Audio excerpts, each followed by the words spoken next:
ఇది రే daily training కాదు. ఇది బతుకు కోసం యుద్ధం. చిన్నప్పుడే నింజా అలయన్స్ చుట్టేసింది.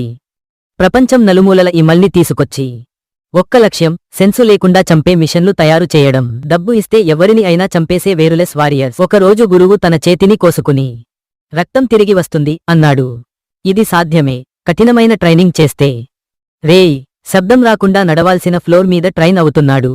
నొప్పి, రక్తం, దెబ్బలు ఎప్పుడూ మౌనంగా భరిస్తున్నాడు.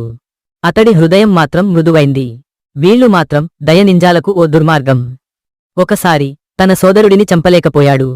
ఒక బ్లాక్ టైగర్ హార్ట్తో తన్నించాడు. ఇంత తలనొప్పి. రెగ్యులర్ నింజా బ్రతికేవాడు కాదు. కాని రే బ్రతికాడు. వాళ్లంతా షాక్ అయ్యారు. గురువు, ఈవాడు ప్రత్యేకమైన వాడే అని మరింత రెడీ చేశాడు.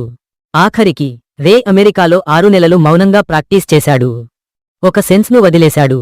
ఇక పోరాటమే అతడి శ్వాస.